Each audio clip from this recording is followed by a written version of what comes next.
Hi, I'm historian and psychotherapist Andy Erdman, and this is Feel Familiar? Emotionally Intelligent History, a show where we look at important, but sometimes little known or forgotten events and people from the past in order to better understand the present day. We'll also see how feelings, thoughts, fantasies, and ideas drive people to make history. There's more to history than what you've been taught. History repeats, it may or may not. Time's got baggage, we all do. Erdman's here to walk us through what, when, where, how, who. Feel familiar? Crack the spine, a times-old script. We're diving in where the facts have slipped. It's history told with wit and care, with ghosts and guests, no thoughts to spare. Who, what, why, how, where. Feel familiar? Hi, I'm Andy Erdman, and welcome back to Feel Familiar, Emotionally Intelligent History, Season 2. I am joined with my guest, Stephen Robinson, and our producer, Joshua Dudley. Stephen, how you doing today? Doing well, thank you. Yeah, because it's definitely a different day than when we recorded. I want to make that clear, episode 1. Yes. Stephen is the author and host of the Play Typer Guy newsletter and podcast, which covers politics, culture, the arts, and something else that interests you. He is a contributor to Public Notice and to The Onion's AV Club. He is the board chair of the Portland Playhouse in Portland, Oregon. And if you want to find Stephen, check out www.playtyperguy.com. Stephen, how did you come to use the name The Play Typer Guy as your nom de plume, your sobriquet? Yeah, so very early on in my son's life, he was maybe like 3 or 4, he was starting preschool, and people would ask like what his parents do. I guess that's when people would ask what your parents do. It was very easy for him to say what his mom does. He's a lawyer. Mm-hmm. Recently became executive partner at her firm in Portland. She's leading it up. So I'm always immensely proud of my wife. But she also has a normal human career and does it. And you know, what I do is very hard for people sometimes to understand, especially a child. And my son's very bright. He would pick up some of these things. Sure. And so his preschool teacher would ask him, and I think sort of with a vague knowledge of some of the stuff he'd heard that I was doing or whatever, he's like almost questioningly, he's a play typer guy. And it is hilarious and adorable at the same time. You're picking on your typewriter, like, yeah. Yes. He's 12 now, and he's flattered by it and still likes that I tell the stories. So he's not embarrassed by it. And he's often one of the biggest promoters of her. When we did adaptive skiing over spring break, where he loves it. So he spent 2 days doing that. And his instructors were telling me of like, yeah, your son was telling us all about your podcast. It was like, oh, thank you. So it's nice to kid. have. Yeah. So it was like talking you up. So I think that's like the 21st century version of sending your kids to go like work on the family farm or go like at age 9, like, kid, you're going to promote my podcast. Okay. Now please, you'll get to do skiing holiday, but remember to tell get his Instagram.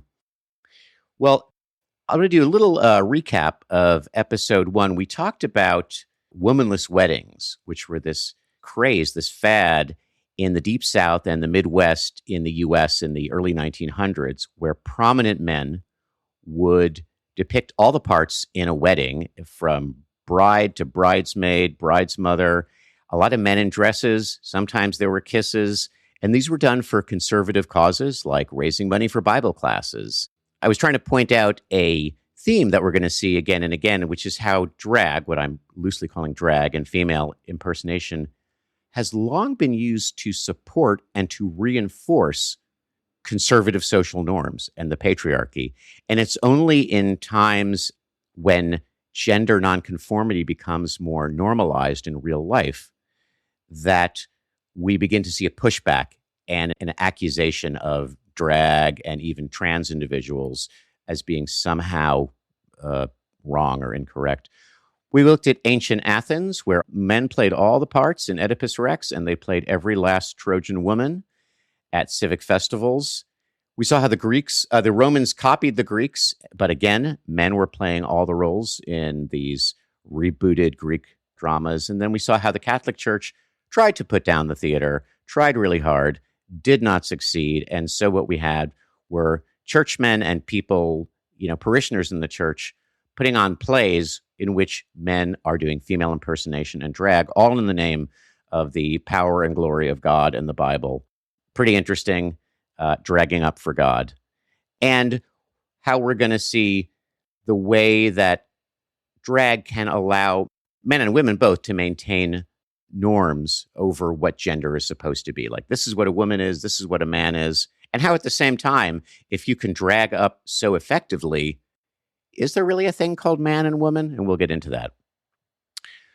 All right, so we have waded through the Middle Ages, and what we begin to find ourselves in is something called the Renaissance.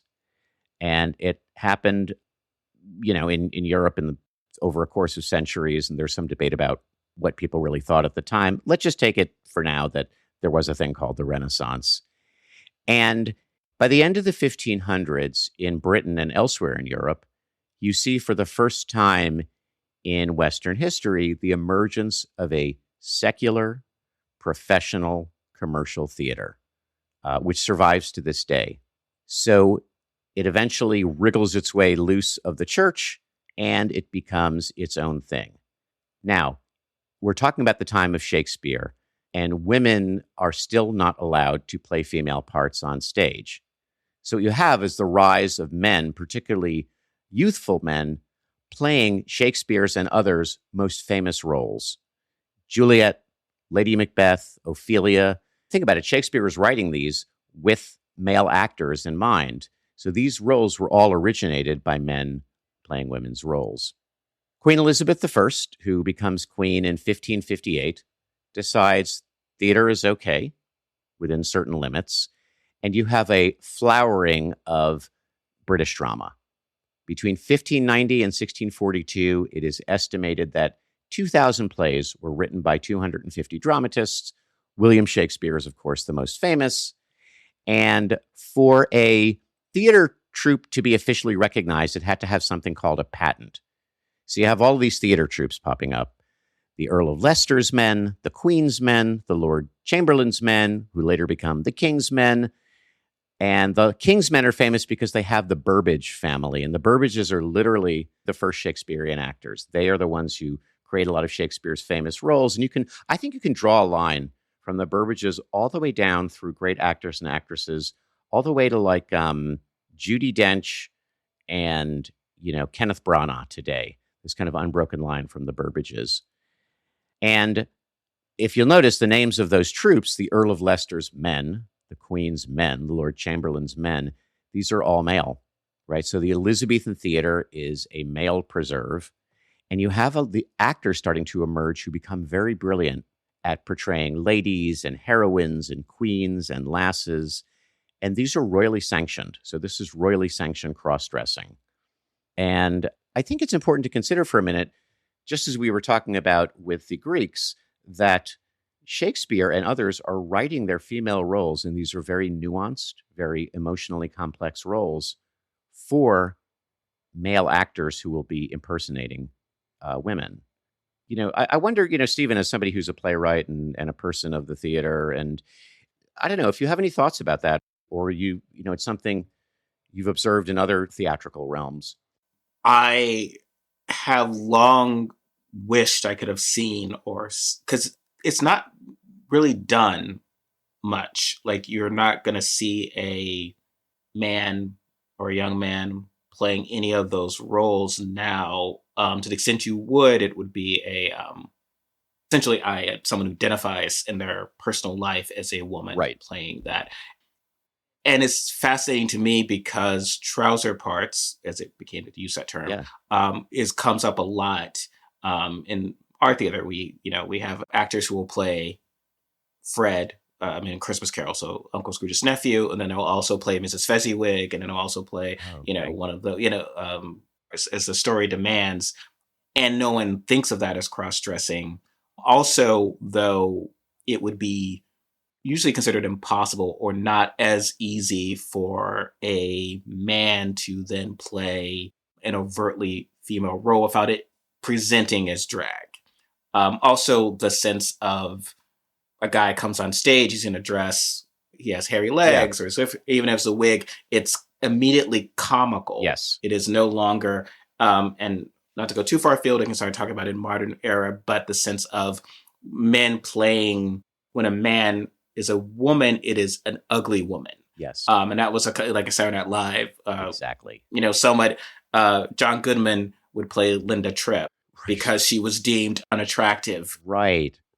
And then unfortunately, you would have black men often playing Oprah Winfrey or Whoopi Goldberg, who aren't necessarily, I think, in that same area of quote unquote unattractiveness, but just the deemed of like, you are the sort of de-feminization of black women. So that like just flap a wig on this black actor, he obviously can play Whoopi Goldberg, right? Because she's not a real woman and that type of thing. And we don't really have that. Going back to Shakespeare, we don't have that kind of concept of an actor, really someone who's playing a male part, then to switch and to play Mrs. Cratchit and to do it in a convincing way without, we just rarely see that. And I think that's become a very sort of a larger discussion of how we view gender and how we view sexuality. Well, you said a lot there that I think bears kind of like further discussion, and one of which is the desexualization of the black performer and the black body, which you see in American theater, both popular theater and sort of higher art theater, particularly in the 1800s, but into the 1900s, and then well into, comedy TV shows. There was an older notion amongst anthropologists, white anthropologists, that men and women were the most differentiated only amongst whites. And that as you went down this kind of great chain of being, there was less sexual differentiation. And then that then transfers to the stage as well. When you're talking about trouser parts, do you mean one performer assuming different roles, like, and sometimes they're playing against gender and sort of, is that what you're describing? Yeah, I mean, a shorthand, just in my experience, would be, and it's usually one way, right? Because it's usually a woman playing a male, playing a part, and we call it trouser because we're not gender swapping it. She's trousering up. She's a man. So when we did, and I'm very happy with this, we did the first world premiere adaptation on the stage of Tom Robbins' Jitterbug Perfume. Nice. I co-adapted that with a friend in Seattle, and we had a lady, Opal Peachy, a wonderful actor in Seattle. She played Marcel, one of the male characters in there, but she also played many different female characters, but she had like a little French little mustache. She's doing her French accent, but she's playing a man. And we did Maltese Falcon, an adaptation of that. And we had my friend Jessica Avalone, who's, again, another great actor. She played the gunzel, a term that now just means gunman, but at the time was specifically referring to a queer child, but like a queer young man. Interesting. I never heard that term before. That's like when Dashiell Hammett wrote that, gunzel was meant to be like, it's like calling someone, a queer epithet. But over time, it just, because it got past the ratings board, so they were kind of like, oh, it just means a kid with a gun. So she played that part, and she also played many other female roles, to the point that when she came over after the show, she's talking to me and I introduced her to a friend. The friend was like, oh, you were great, and I also like the person who played the gunzel. I was like, no, oh wow. And it's like she was great. She was able to kind of play those two parts. But again, it becomes rarer to whenever, and again, I wouldn't even call them trouser. The reverse of that is often, okay, you're going to be playing, it's a drag part. So now you're playing the over-the-top lady, and like it's very done over the top. Nothing's quote-unquote straight. Yeah, and you and I were talking about this just before we started taping, but the very different valences in when, particularly in like popular theater in the era I'm interested in, which is the vaudeville era, silent film, but you see it all throughout American popular culture. It means something when a man puts on a dress versus something when a woman puts on trousers. Now, there are men, you don't see it as much, but there have been men who are very successful at looking very convincingly and very seductively like women. And I wrote a book about one of them, Julian Elting. But yes, you're right. Women putting on trousers, there is something that I think many viewers would find erotic about that. but it's not just the mirror image of a guy with a hairy chest and a dress who looks grotesque and comical. You know, it's, as we were saying, like, there's an idea that taking off layers makes you male and putting on layers makes you female. And, you know, you can't turn a man into a woman, but you can sort of make a woman into this third sex with the mustache. By the way, it does speak very well of your performer that they were able to, you know, convince one of the people in the audience that they were playing multiple roles, which is how it should be. And also Yeah. speaks to the fact that, like, you can convince people pretty easily that gender is very fluid in the theater. You know, like, Yeah. you believe it immediately if done right. Well, what you're saying of becoming a woman, there are steps to that. So obviously, women are not naturally hairless, right? But so Right. there are preparations. So Totally. it would be very hard. I mean, younger men who are not quite through puberty might have a easier opportunity of that. Otherwise, you're going to look like Corporal Klinger in the dress, right? And that's the Exactly. joke. He's the hairy guy. And that's meant to be part of the absurdity. And then Tim Curry and Rocky Horror, his sort of inherent hairiness, or kind of while he's wearing the dress and presenting still somewhat, again, someone described at the time as a queer Clint Eastwood. So Oh, he's sort of like, I love that. he's not playing a woman. Then recent verse, Laverne Cox played Dr. Frankenfurter once, and it didn't quite work because Laverne Cox is a woman. She identifies as a woman. She's a trans woman. Okay. And there's sort of the inherent queerness or weirdness of her in, well, why wouldn't she be wearing a dress? Or why wouldn't she be wearing Right. these tights or whatever? But sort of that's that incongruity with Tim Curry of being this sort of otherwise kind of masculine. He had the tattoo here and he's wearing stockings. It's supposed to be two happening at once. And that is part of that sort of theatrical presentation of the character. But yes, becoming a woman is like a lot of sort of almost a ritualization. I think Harvey Fierstein shows that in Torch Song Trilogy, sort of when he talks about the process and everything of becoming a woman, which is something that all women experience, right? All the stuff they have to do. Yes, it's like, in order to express their essential femininity, they need to, at the same time, go on this tremendous transformative process.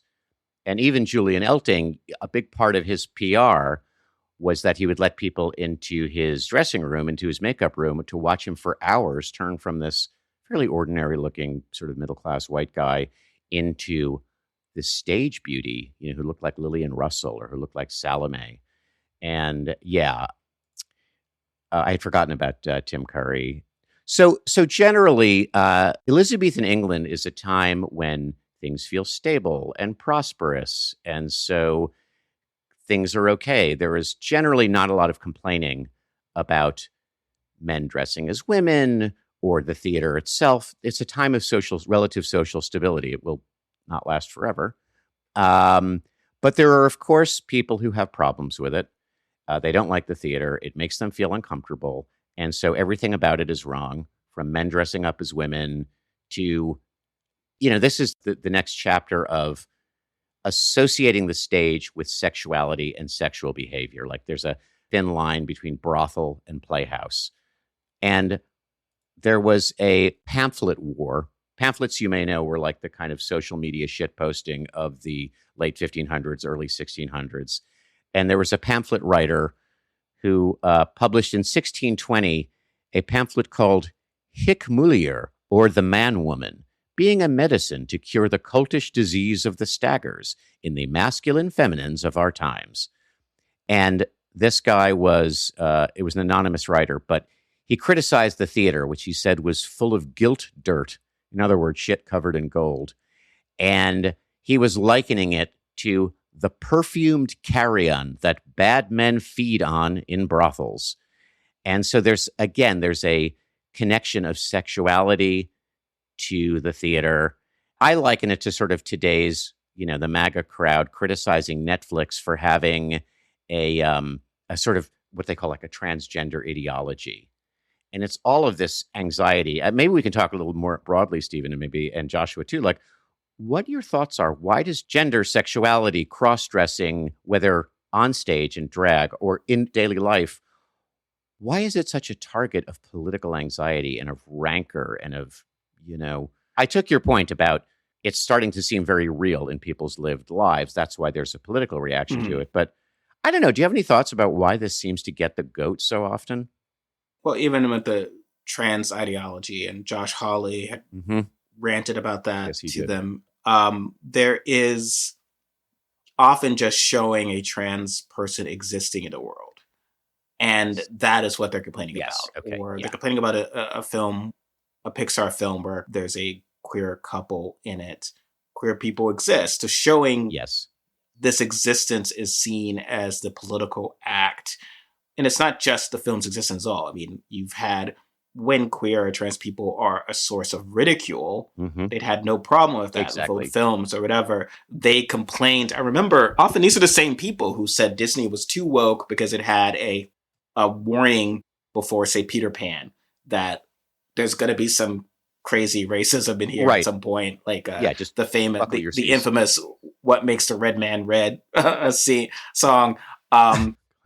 And so, like, why do we have that? They're very clear about what they believe should be on the outside of society and what should be free to be mocked and what should be inside society. So, any kind of old classic TV show, they love the idea that, queer people are a source of Yeah. ridicule, or trans people are a source of ridicule. The cross-dressing character source of ridicule. But again, going back to MASH, that was considered a mainstream show. I grew up watching that at 6 o'clock or 7 o'clock, a prime, and syndication, and you have a cross-dressing character. Now that would be deemed, if the idea is that Klinger is legitimately queer Yeah. or legitimately trans, they would freak out, say this is some ideology.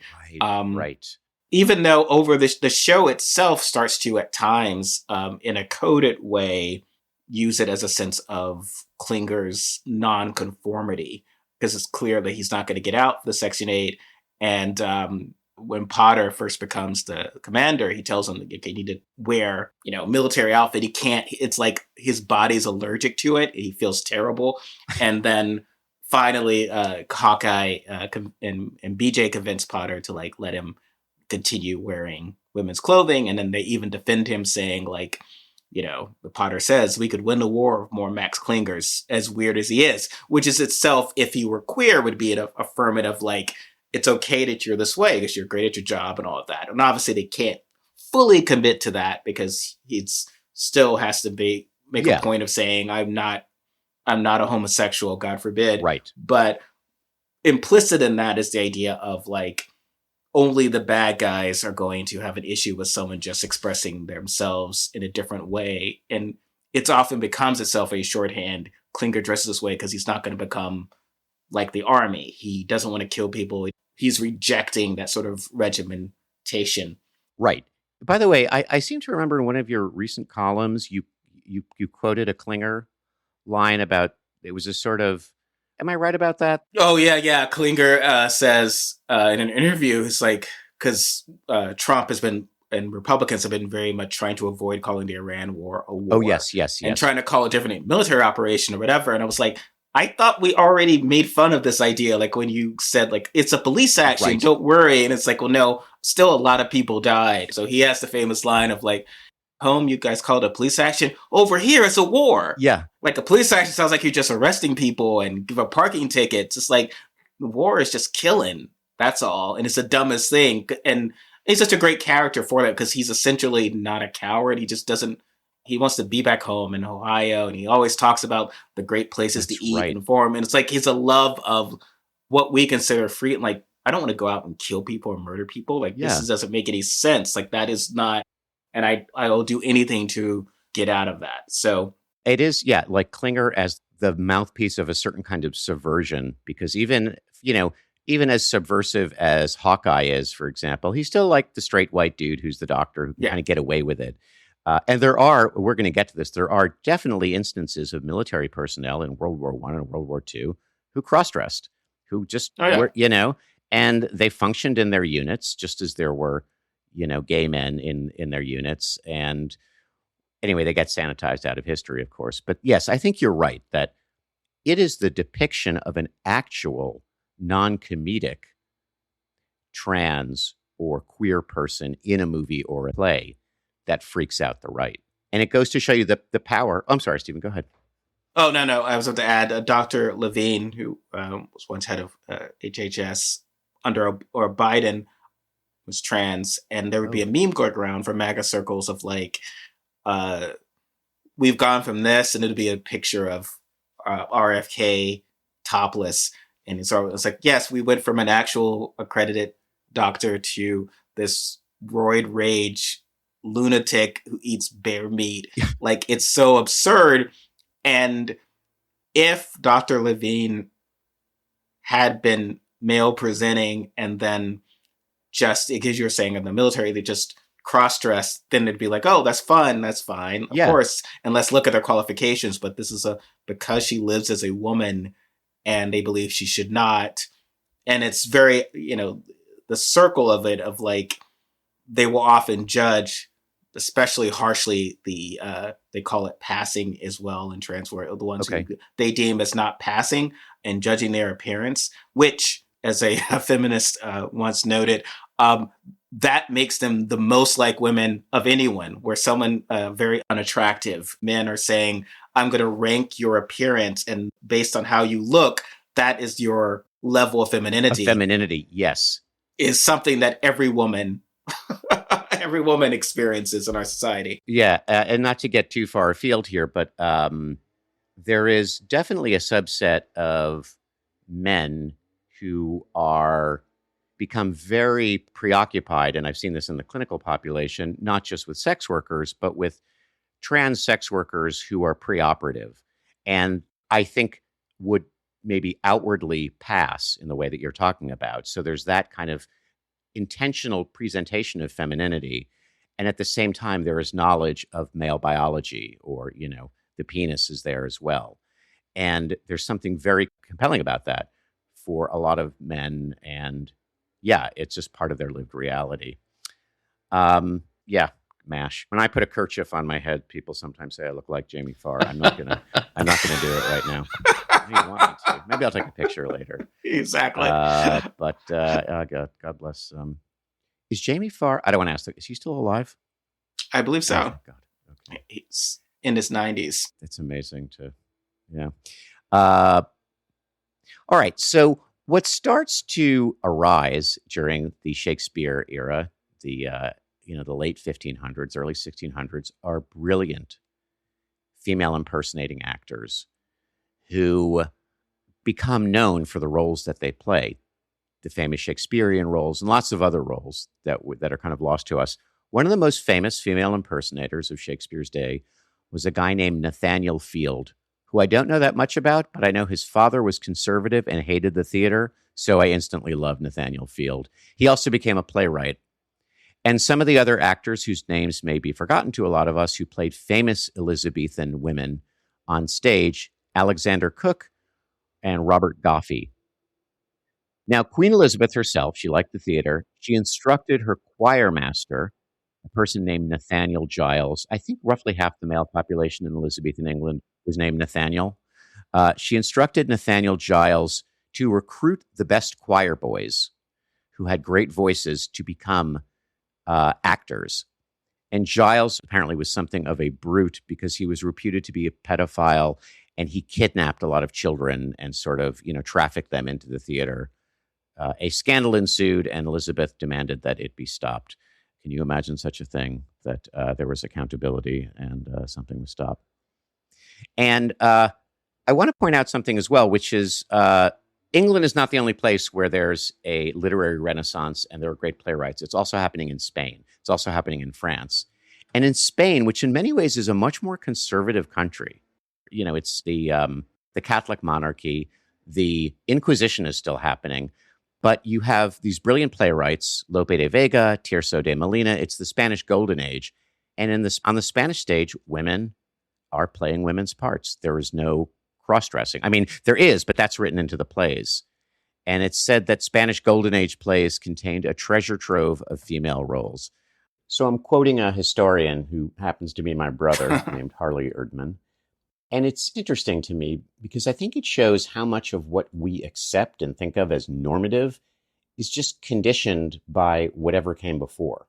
So Spain, as conservative as it is, it has its own tradition for its own reasons of women playing the women's parts. England doesn't.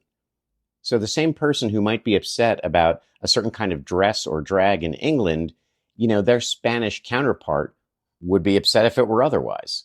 So I don't know, it's what people know.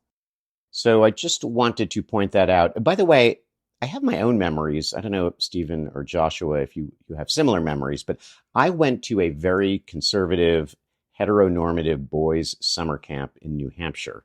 It was called Camp Tomahawk, as if you needed like a more phallic name for your boys' camp. It was a lot of kids. It was tended to be heavily Jewish, although it was not explicitly a Jewish camp, but it was super sports heavy.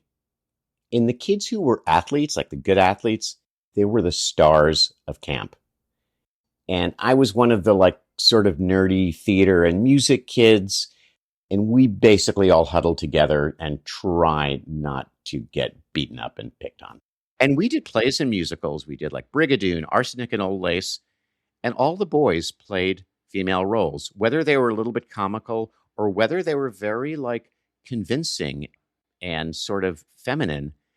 And it's like walking in the theater, we all just instantly accept that's a woman, that role is a woman. I think what's so scary about the theater is that it shows just how flexible gender can be, that it's not so rooted in something essential. Do you know what I'm saying? Like, I don't know if you're obviously working, Stephen, in a more sophisticated theater space these days. But yeah, I was like, I have lived experience of it. Like, oh yeah, we did drag at summer camp and there was no problem with it, It goes back to, again, this was something that you could make fun of. It wasn't anything real. It somewhat desexualized, and also in the sense of, obviously women's dress has always been sexualized to a degree that male dress is not, but no one viewed this as like, oh, these kids, oh my God, you're converting these kids and now they're, they're just having fun. They're goofing around. Yeah. And at the same time, the very ease with which people can be made to accept somebody as a female character shows that gender's not what you think it is. So we're going to go along with this little sort of wink at like, but outside the theater, that would never happen. Wink, wink. You know? By the way, there was a momentous event my last year. I went to the summer camp for 7 years. There was a momentous event my last year there because they were doing a production of the musical Sugar by Julie Stein, who I think wrote Gypsy. And they were going to import from the girls' camp across the lake a girl to play the female lead. All the other parts, the women's parts, would be in drag. And we didn't know what to do with it. It was sort of like, she's good, but she's good in a different way. And anyway, it was big news. And that was our... She must have been pretty good for a girl, Andrew. She was. It's funny. Her, she was the sister of one of the most famous and popular counselors at our camp. Sort of like camp royalty. If people have been to summer camp, there's definitely strong hierarchies and subsets, and so she was kind of camp royalty, and I think that was part of the reason she was able to get away with it.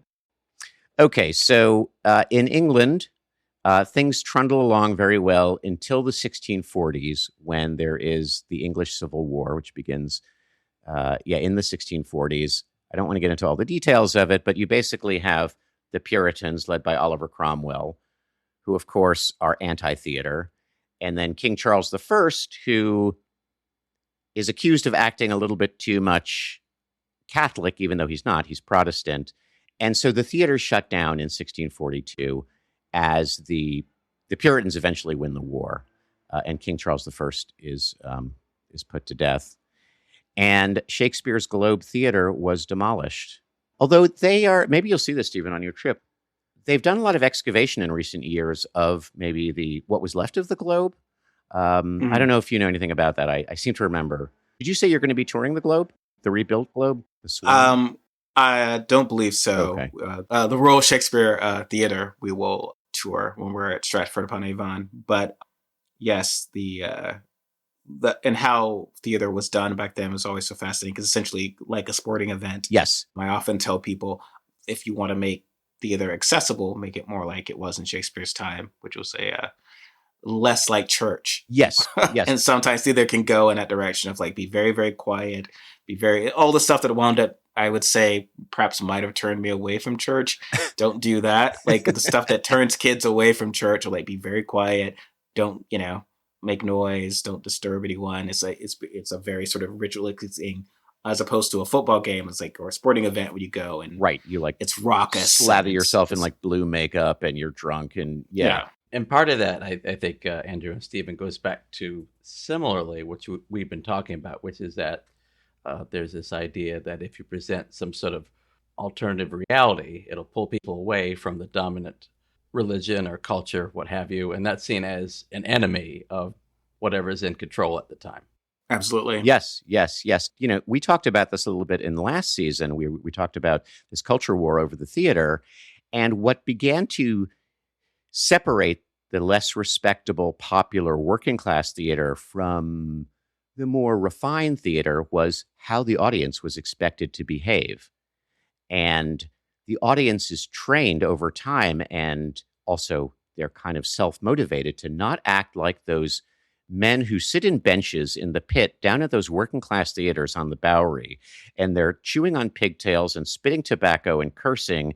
Like, it sounds like a lot more fun to be in one of those theaters than in the more refined bourgeois theaters and opera houses. And as I don't want to get too far ahead, but as theater becomes more and more mainstream and commercialized, particularly vaudeville, the audience is instructed how it has to behave. Like, you don't shout at the people on stage.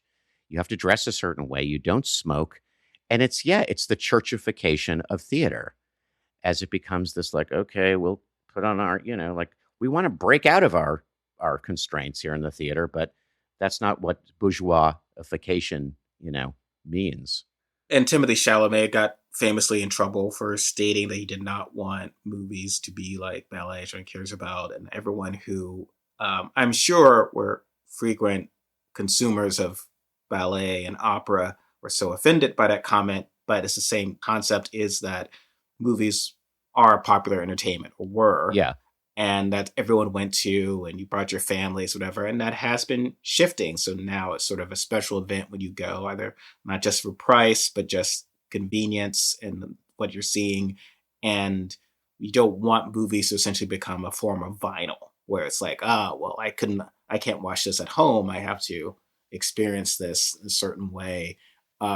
So I do think the sense of, like you're saying, the sort of lower class entertainment, the stuff that is not like meant to be for the elites to be seen in their box, had a draw. And for the longest time, there was a period where drag had become sort of lowbrow entertainment, or I wouldn't say lowbrow, but sort of counterculture, right? So you're going to see it in a queer club or queer setting, but not something on stage. On the age, yeah. Yeah, or in these private clubs, like in London and in New York. And yeah, I was not aware of that Timothée Chalamet, but he was saying basically like going to the movies should be a kind of raucous event, it shouldn't be so heavily constrained in terms of audience behavior. Is that what he said? Or? Well, more in the sense he did not want it to become like ballet and opera no one cared about. Of course, people latched on no one cares about. And so I would disagree, yes, because everyone cares about many things. But I get that, in my view, Jennifer Samard is one of the greatest figures in theater in the world, but she's a Broadway actor. It's very different from Emma Stone, who is a movie star. And so there's a recognition of like, one is not better than the other, but there's a sense of like the shared culture of everything. We've gotten away from that. I think part of that change is the fact that you and I have a lot of similar touchstones, despite being a few years apart, that someone a few years apart from me is from a different century. And I think because we're no longer sharing those touchstones, where even if we were a little bit different, we all watched Cheers, we all watched MASH. Yes, as opposed to now, like, everything's much more siloed. So, like, here's the show that I watched that's been kind of, the algorithm has determined that I will like. And here's this show that's up, but no one who's not in my specific background probably doesn't watch it. And so there's not that shared cultural guard. I think when we used to work at a firm when we worked together, Mm-hmm. I was in a meeting with a gentleman, Eric, was his last name, but he and my boss and I were talking about something. We referred to the ID department. It was a mess. And we referred to it as Sanford and Son. And he just burst, and all three of us got it as different, like some Jewish guy from Northeast, a guy from the South, and the black guy from the South. But we all knew it. And I feel like that's something. To lose that is to lose a major part of our culture. And I love counterculture, and I love like things that speak to certain things, but it would be a shame if you lost that sort of commonality that we would all have experienced something together. Absolutely. It's something that sort of reference of like, God, it's like Sanford and Son, and like that immediately evokes such a strong image, of Fred Sanford and his son in this kind of, TV junkyard. By the way, and this also has to do again with the embourgeoisement of entertainment. Early movies, which were short movies shown in Nickelodeon theaters, now they were silent, but the idea that the audience was just sitting there quietly, like they weren't. They were like shouting at the screen. They were singing along at certain times. There was a piano player. Mm-hmm. They were smoking. They also had a horrifically high fire rate, but yes, that had to be dealt with. But I think of the times that I've gone into movie theaters where I have this expectation of like, shh, quiet, don't talk. And now they tell you that on screen. But if you come in with the expectation that people are going to talk and shout, and that's part of the shared experience, it's like, yeah, that's part of what I'm paying for. I wouldn't ask people at the football game, like, you guys, not that I go see football games, but if I go ahead, Joshua. I've always loved the anecdote that people, crossing back and forth from London to America and vice versa would say, please, sir, can I have some more from Oliver Twist? And, what's going to replace that sort of thing in the future? Will anything, because they're siloed, like Stephen said. Yeah, this gets into these sort of great falling apart of reality. These all jokes and references that don't... I'd seen a theater production where someone made that mistake of like this cultural reference of like having this 60-year-old woman make a cultural reference. I was like, she'd have no idea what this was. Yes. She wouldn't have seen this film. She's more likely to have seen Avengers Endgame than to have seen this Academy Award winning movie, because, whether or not you like Marvel movies or not, that was one of the last examples, things that everyone was seeing at some point. Yes. But yeah, to your point, like there's still an issue of people wanting to hush other people in the theater, or like, to me, I get that when I'm at home, it can be quiet. I have everything just the way I want it, and I'm watching it. I can control it. And the whole point of going out in the world is that there are other people in the world.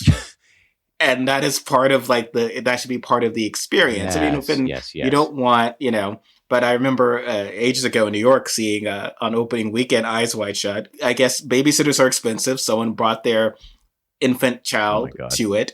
And of course the child is like starting to squeal and someone's complaining about it. And, so there's like my memory of that film, like during the orgy scene, I'm also looking around and seeing a almost fight break out. Because the guy's like, can you quiet your baby? And it's like, they're like, how dare you talk to my baby? It's a classic New York experience. But that is also that is a movie experience. Yes. That's what I should feel like. Yes. This is what theater is. It's like humans being human together. And which I think was, to get back to your point, very much Shakespeare's day. In the pit, you had the groundlings, and there were people selling oranges, and there were sexual assignations being made, and people throwing and shouting. And I think in Shakespeare's day, to listen to the way that the lines were said and enacted, rather than to see, because there was very little in the way of setting. I don't know if you saw, Stephen, I mean, you were living out on the West Coast, but I saw Mark Rylance do Richard III on Broadway, and they tried to do it pretty Elizabethan. Like they had those weird Elizabethan instruments, or like 10 different kinds of recorder and horn, that were sort of tooting along. And it was great. And there was a moment, and there was audience seated on the stage. And there was one moment at which a woman's chair started to fall off. And he acknowledged it was going on, and he sort of wanted to make sure she didn't fall. And he handled it brilliantly because he's Mark Rylance. But yeah, there was so much going on in the Shakespearean theater, and that was part of the theater. By the way, speaking of cultural references that people don't get, my father, who's 90 years old, Whenever he felt somebody was a bit rough around the edges, he would say, he was kind of like a Damon Runyon character. And I'd be like, what? What? Okay. Yes. He stuck to that for a while. Did you probably had this. I get it. Yes. Okay. So here we are in Elizabethan England. Things are going great until the English Civil War. And then there is the things are shut down. Now, I do want to point out, I am focusing almost entirely here on English and American theater and some Western European theater. But there is also a long tradition of gender impersonation, drag, men playing women in other parts of the world. In the Japanese kabuki theater, there's a tradition of onagata and wakashu impersonation artists. Women were actually allowed to play women in Japanese kabuki until 1629. It's interesting, very close to the time when the theaters are shut down in England.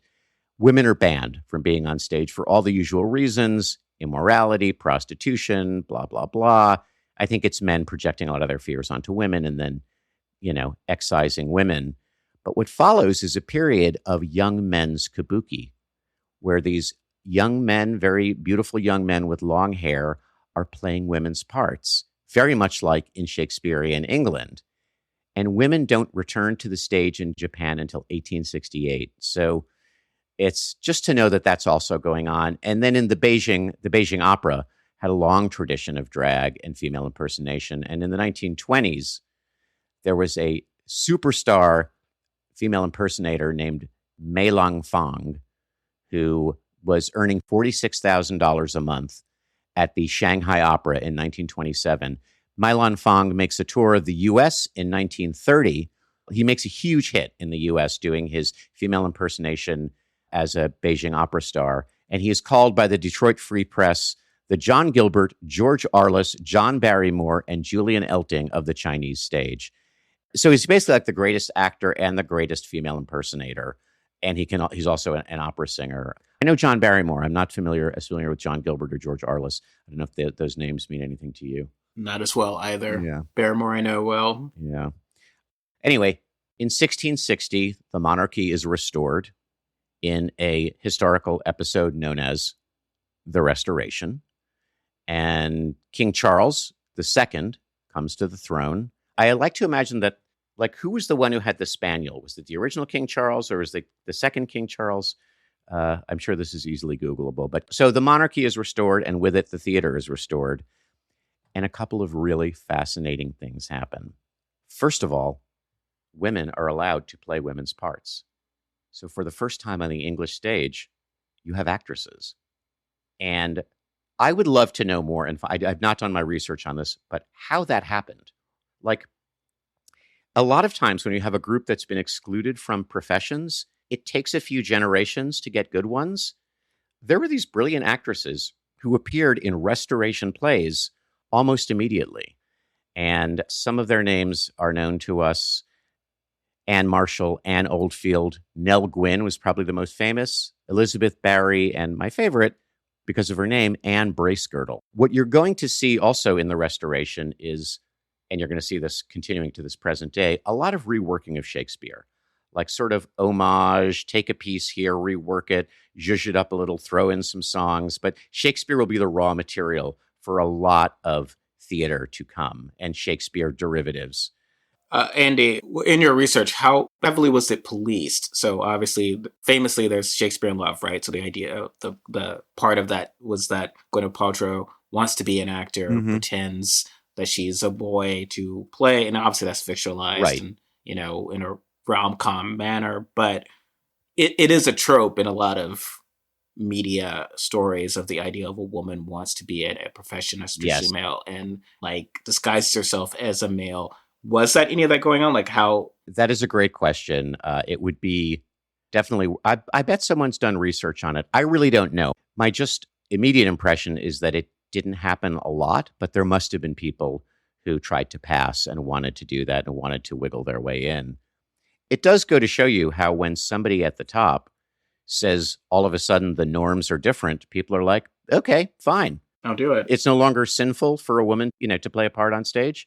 Let's go for it. And There was basically a 1660 reboot of Othello, a play called The Moor of Venice. And there was a special prologue that was written to it. And in the prologue, it went like this. I come unknown to any of the rest to tell you the news. I saw the lady dressed. The woman plays today. Mistake me not. No man in gown, or page in petticoat. So it's like, get ready, folks. You're going to see women as women. And so not only do you have actresses, you also have the beginning of professional female playwrights, some of whom, in graduate school, they had us read Restoration comedies, which I find truly like hard to follow and hard to read, full of all sorts of like people putting on disguises and making jokes and double entendres. But there were female playwrights, Aphra Behn, Mary Picks, Della Riviere Manley, and Susan Sontaliver. And in the early stages of the Restoration, there is another fascinating phenomenon, which is there are still some men who are brilliant at playing women's parts and are allowed to and are successful at it. So you have women starting to play more and more women's parts, but also men of the Shakespearean tradition playing women's parts. And the most famous was a guy named Edward Kynaston. And Kynaston was revered. The noble ladies of London would invite him out in full drag to ride around in their carriages. He was a celebrated celebrity. And Stephen, to your point, also there was a famous actor named James Noakes, who was famous for playing the nurse in Romeo and Juliet, and he acquired the nickname Nursey Noakes. And Samuel Pepys, who was a famous diarist, because you could be a professional diarist. Well, I guess you can be one today, but you could be one in the 1600s. And his diaries provide us with a lot of what day-to-day life was like in London. He was a big theater fan. And he called Kynaston the prettiest woman in the whole house and also the handsomest man. So I do think of him as, speaking of Timothée Chalamet, sort of the Timothée Chalamet of the era. And there is debate going on about whether the men are better playing women or the women are better playing women. And there were definitely people who felt the men were better. And I swear to God, they are like the Restoration era, like Joe Rogan's or Russell Brand's. They're totally like, they're like manosphere. And one of them said that anybody who knew anything about theater preferred Kynaston to the actresses. And he said he doubted whether any woman that succeeded him so sensibly touched on the audience as he did. And sensible, by the way, would mean something closer to sensitivity, had the sensitivity. And Kynaston was brilliant. He was a brilliant actor. But it is, you can almost see like, no, men are better and we're better at drag. Like it's the one piece missing, well, mostly missing from today's manosphere commentary. Sure. Well, it's a similar commentary that occurred about playing the roles associated to your identity. And there's, I'm not crazy about essentialism, but it's a sense of, particularly with queer roles, there are people politically who's like, all queer roles should be played by queer actors. And then there's people who are like, well, it's acting, right? And but something very similar to what you described with women being denied, queer actors probably have been playing queer roles, but generally speaking, because there was still such a stigma to being openly queer or to playing queer, you usually would be like, okay, well, hi, I'm Tom Hanks. I'm famously heterosexual and I'm playing a gay man. Yes. And my spouse is Antonio Banderas, who women at home are fantasizing about. He's obviously heterosexual. We're playing these parts. And look, that makes us even better actors because we're playing so far different from our experience. It's not like, and that becomes a sort of debate. Then it's like, and I fear perhaps in a reductive sense, well, only if you're queer can you have this experience and play this role. Only if you're trans. There's been a lot of pushback against people who have played trans parts who are not themselves trans. And so, but it goes back to this idea of like who can play these roles and what is acting, what is pretending. Because certainly, who knows? Because I was not there, but what that guy could play might have played a better we could have been a better actor than someone. It's certainly possible. Yeah. And I'm thinking a little bit of, I don't love her whole discussion around this, but Sarah Silverman's quote unquote Jew face complaints that, how come non-Jewish actors are playing Jews? And it gets into a whole complicated thing of how Jews have been able to pass and to enjoy whiteness, whereas other people of color can't. But I do think what would make that whole discussion, Stephen, that you just mentioned, that whole debate, what should inform it is like, let's at least understand the history of the power between groups. So straight men had a certain amount of power that gay men or openly gay men didn't. So at least realize that when a Tom Hanks plays a gay man, and with all of the bells and whistles that you described, this is why it was easier for audiences to accept that. And can you understand that it would be hard to be a person who has to closet themselves, a Rock Hudson, now having, it isn't just like acting is acting. And so, yes, I agree. I think that some of that discussion could help us reach a middle ground where we see it for what it is.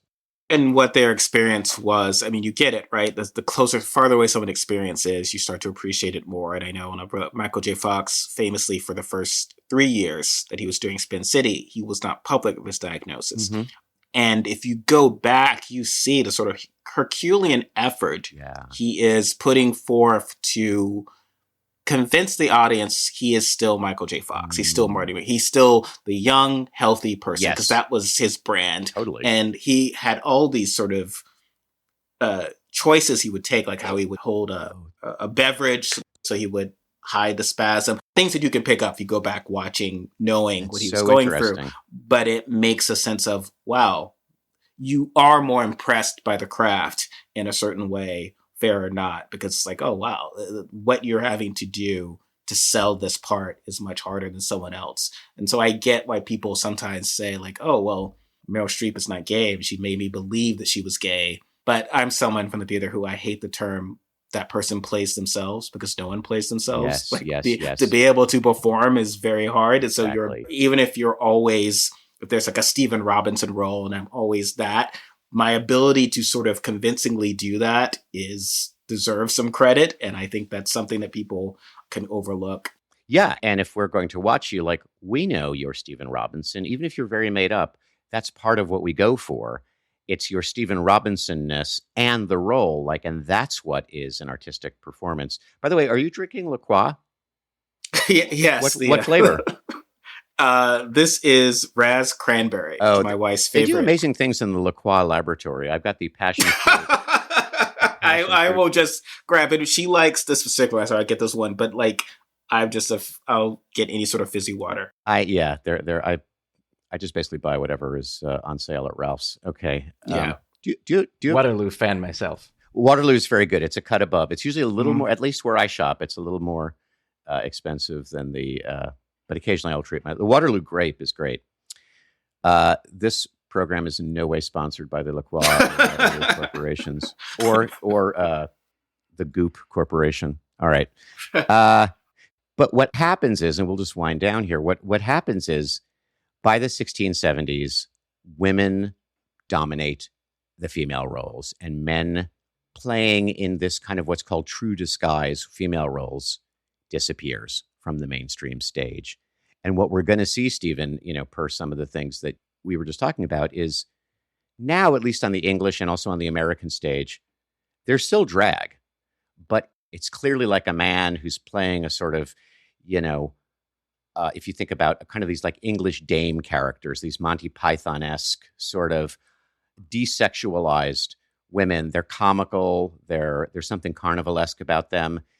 That's what drag becomes on sort of, but there are some exceptions, but the illusionistic drag is not going to resurface until we get to the womanless wedding era in vaudeville and silent film and in popular entertainment. But now is the rise of these English hall dames and the kind of drag characters who you and I and Joshua, maybe you too, grew up watching on TV, the kind of Flip Wilsons, et cetera. Yes. So that is the big shift.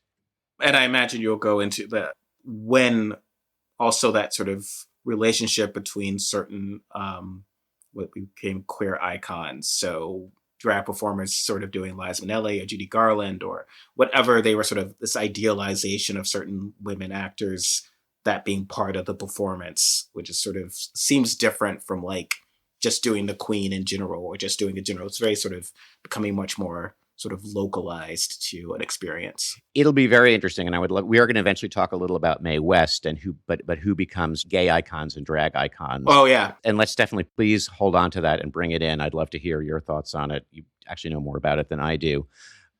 All right, well, thank you for joining us for the second episode, Stephen Robinson. Again, I just want to give him a shout out. He is our guest here on season 2 of Feel Familiar: Emotionally Intelligent History. Stephen is the author and host of The Playtyper Guy, and you can find his work at playtyperguy.com. He contributes to Public Notice and the AV Club, and he is the board chair of the Portland Playhouse. Thanks, Stephen. Thank you.